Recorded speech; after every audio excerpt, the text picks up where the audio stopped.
my business really took off when I started branding myself as the neighborhood expert with video. And I was the first guy to use a drone in 2012 for a listing video that I did.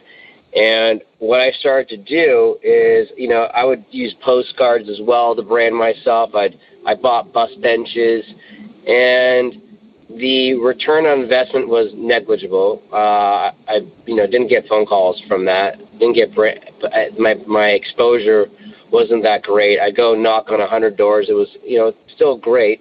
But then what I did is I started shooting videos about the neighborhoods that I work in. And I started saying, you know, this is Venice Beach. This is a street called Noida, and these homes sell for this per square foot. They're craftsmen. There's architecturals, and I'd shoot those, and I'd say this one sold for this. I sold this, and then that would be kind of like a neighborhood video to talk about the values.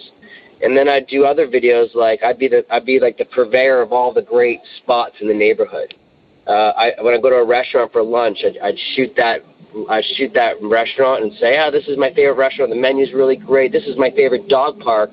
This is my favorite school. I'd interview the principal, and I'd go home and I'd edit these videos, and it took a long time to do them.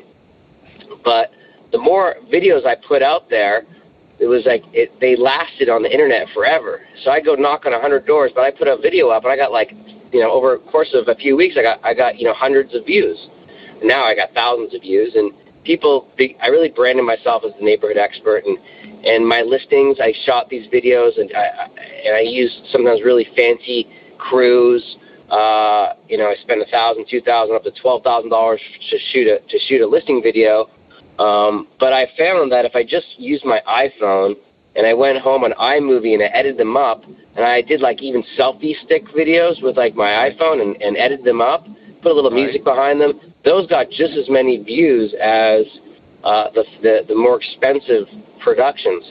The point is if you're not shooting content, you're not really relevant. People don't know who you are, because it's like me. Like I said, you knock on doors, you meet people, they'll meet you face to face. You're like, oh, I like this guy, I'm going to hire him. Same thing with you shoot a video, you push it to Facebook, YouTube, Instagram, and they see you, and they're like, oh, I like this person. He's knowledgeable. Just remember all the things we're talking about, bringing knowledge, knowing the neighborhood. These are all things you can say on video and push out there. And, you know, 3/4 of all internet traffic in 2017 is from video. And 86% of consumers want to consume community content before they buy a property. And 73% of home sellers are more likely to list with an agent who offers to market their home or property using video. So if you're not using video, you know, you're not really relevant.